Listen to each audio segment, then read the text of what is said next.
Snow White. This originally appeared in Grimm's Household Tales with the author's notes by Jakob Ludwig Karl Grimm, translated by Margaret Hunt in 1884. Once upon a time in the middle of winter, when the flakes of snow were falling like feathers from the sky, a queen sat at a window sewing, and the frame of the window was made of black ebony. And whilst she was sewing and looking out of the window at the snow, she pricked her finger with the needle, and 3 drops of blood fell upon the snow. And the red looked pretty upon the white snow, and she thought to herself, "Would that I had a child as white as snow, as red as blood, and as black as the wood of the window frame." Soon after that she had a little daughter, who was as white as snow and as red as blood, and her hair was as black as ebony, and she was therefore called Little Snow White. And when the child was born, the queen died. After a year had passed, the king took to himself another wife. She was a beautiful woman, but proud and haughty, and she could not bear that anyone else should surpass her in beauty. She had a wonderful looking glass, and when she stood in front of it, and looked at herself in it, and said, looking glass on the wall, who in this land is the fairest of all?" The looking glass answered, "Thou, O Queen, art the fairest of all." Then she was satisfied, for she knew that the looking glass spoke the truth.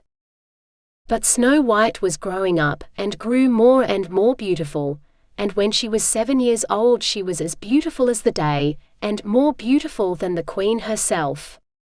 And once when the queen asked her looking glass, looking glass on the wall, who in this land is the fairest of all?"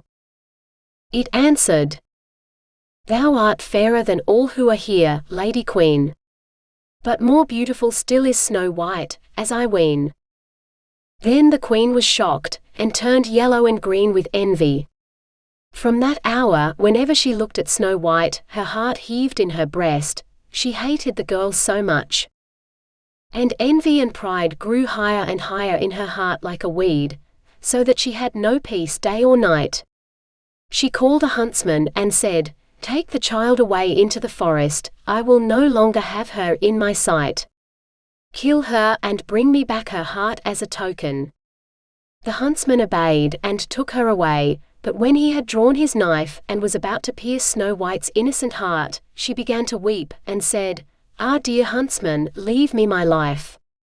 I will run away into the wild forest, and never come home again." And as she was so beautiful, the huntsman had pity on her and said, "Run away then, you poor child. The wild beasts will soon have devoured you," thought he, and yet it seemed as if a stone had been rolled from his heart, since it was no longer needful for him to kill her. And as a young boar just then came running by, he stabbed it, and cut out its heart, and took it to the queen as proof that the child was dead. The cook had to salt this, and the wicked queen ate it, and thought she had eaten the heart of Snow White. But now the poor child was all alone in the great forest, and so terrified that she looked at every leaf of every tree, and did not know what to do. Then she began to run, and ran over sharp stones and through thorns, and the wild beasts ran past her, but did her no harm. She ran as long as her feet would go until it was almost evening, then she saw a little cottage, and went into it to rest herself. Everything in the cottage was small, but neater and cleaner than can be told. There was a table on which was a white cover, and 7 little plates, and on each plate a little spoon. Moreover, there were 7 little knives and forks, and 7 little mugs.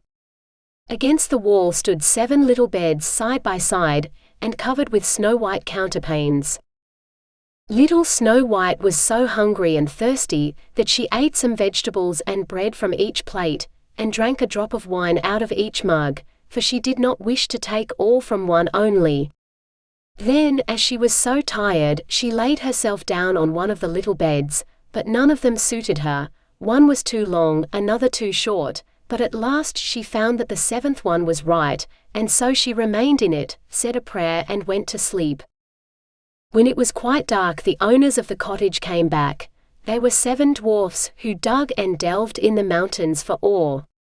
They lit their 7 candles, and as it was now light within the cottage, they saw that someone had been there, for everything was not in the same order in which they had left it. The first said, "Who has been sitting on my chair?" The second, "Who has been eating off my plate?" The third, "Who has been taking some of my bread?" The fourth, "Who has been eating my vegetables?" The fifth, "Who has been using my fork?" The sixth, "Who has been cutting with my knife?" The seventh, "Who has been drinking out of my mug?"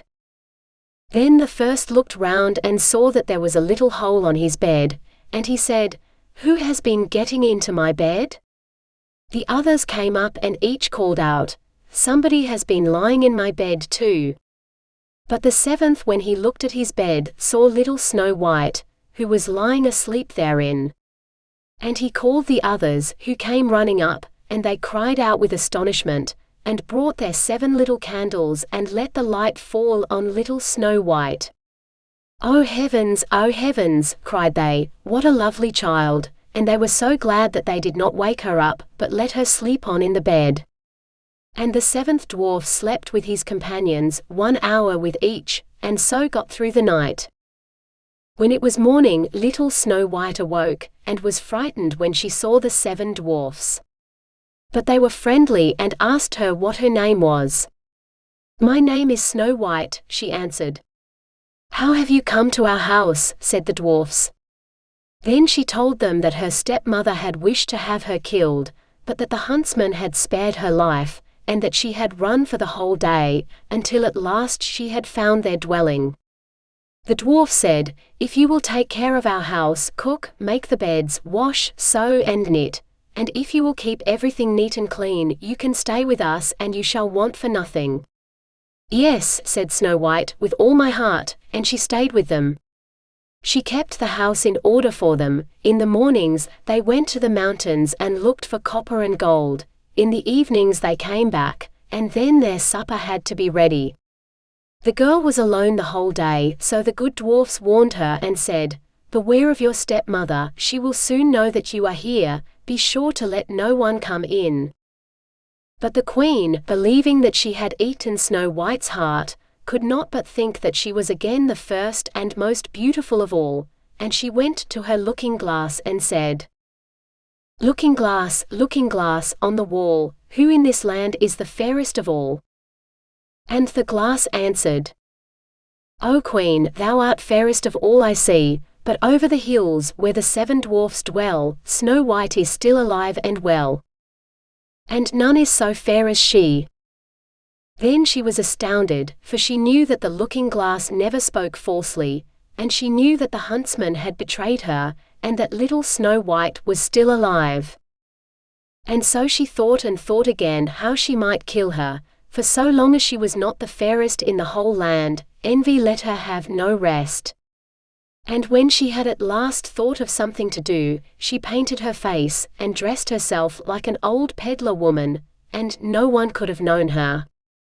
In this disguise she went over the 7 mountains to the 7 dwarfs, and knocked at the door and cried, "Pretty things to sell, very cheap, very cheap." Little Snow White looked out of the window and called out, "Good day, my good woman, what have you to sell?" "Good things, pretty things," she answered, "stay laces of all colors," and she pulled out one which was woven of bright-colored silk. "I may let the worthy old woman in," thought Snow White, and she unbolted the door and bought the pretty laces. "Child," said the old woman, "what a fright you look. Come, I will lace you properly for once." Snow White had no suspicion, but stood before her, and let herself be laced with the new laces. But the old woman laced so quickly and so tightly that Snow White lost her breath, and fell down as if dead. "Now I am the most beautiful," said the queen to herself, and ran away. Not long afterwards, in the evening, the 7 dwarfs came home, but how shocked they were when they saw their dear little Snow White lying on the ground, and that she neither stirred nor moved, and seemed to be dead.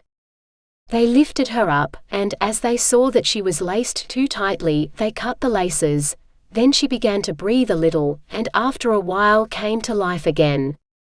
When the dwarfs heard what had happened, they said, "The old peddler woman was no one else than the wicked queen. Take care and let no one come in when we are not with you."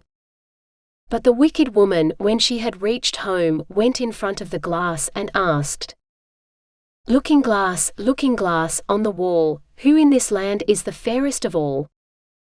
And it answered as before, "O Queen, thou art fairest of all I see, but over the hills, where the 7 dwarfs dwell, Snow White is still alive and well.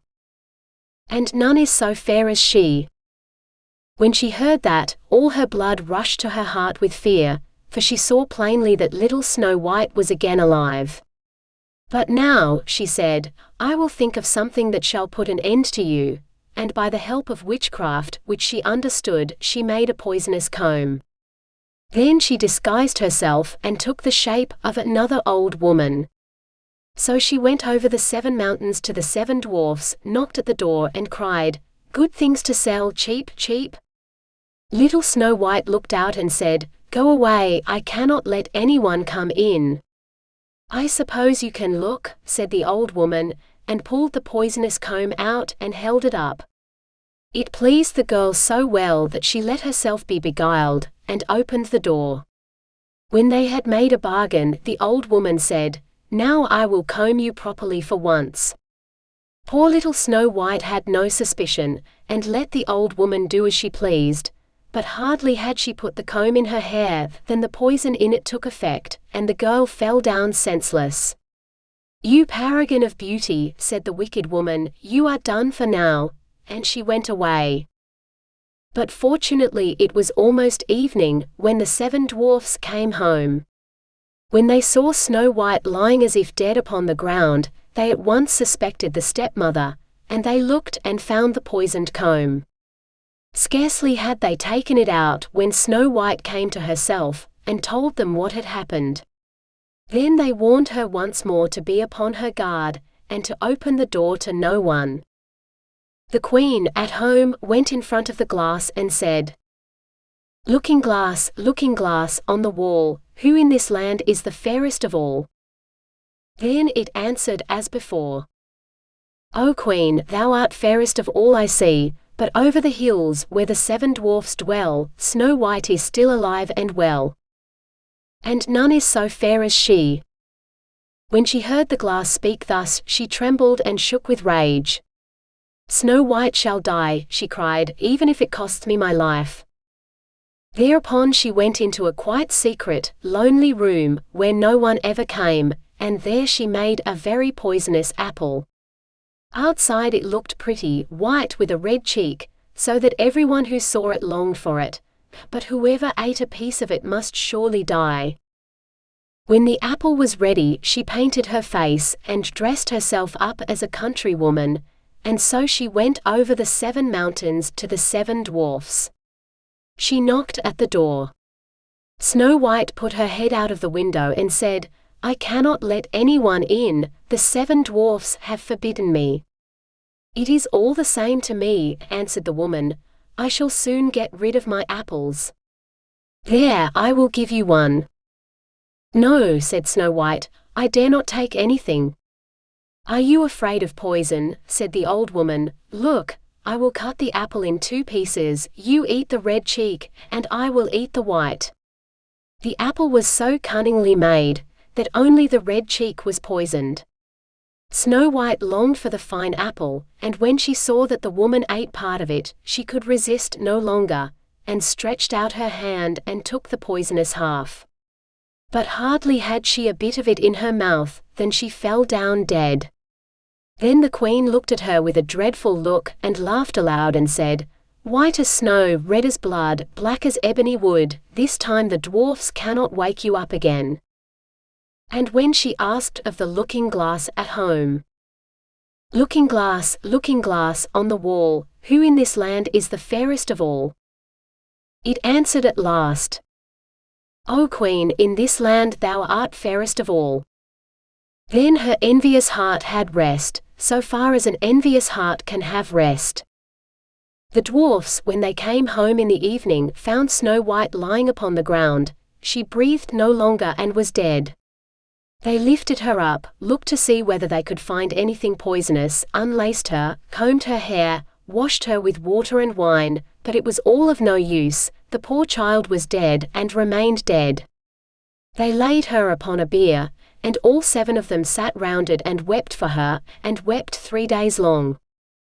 Then they were going to bury her, but she still looked as if she were living, and still had her pretty red cheeks.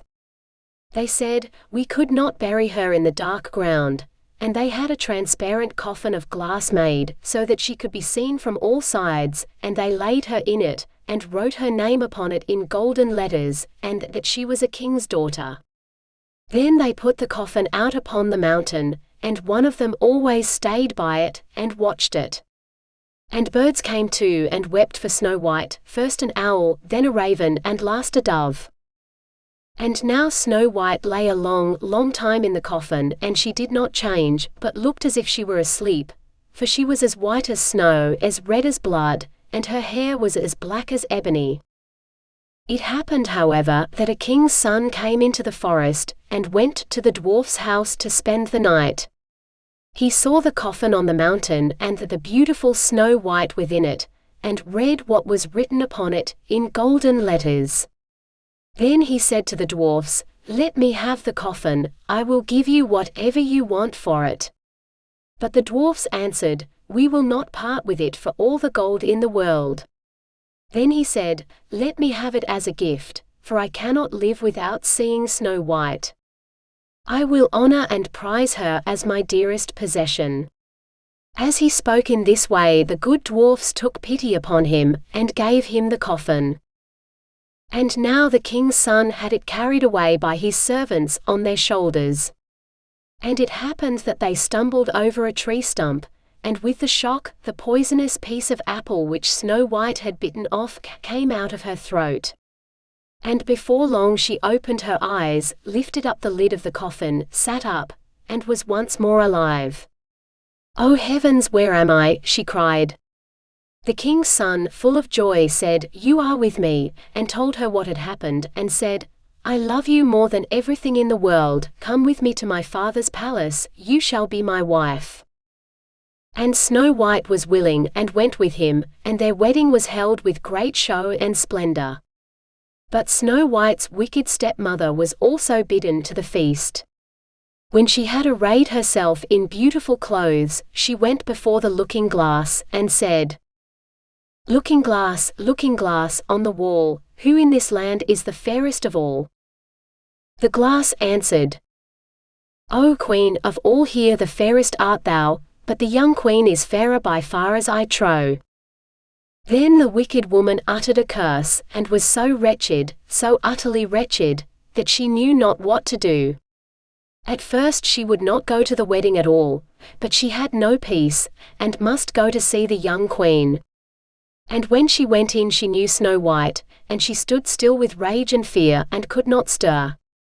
But iron slippers had already been put upon the fire, and they were brought in with tongs, and set before her. Then she was forced to put on the red-hot shoes, and dance until she dropped down dead.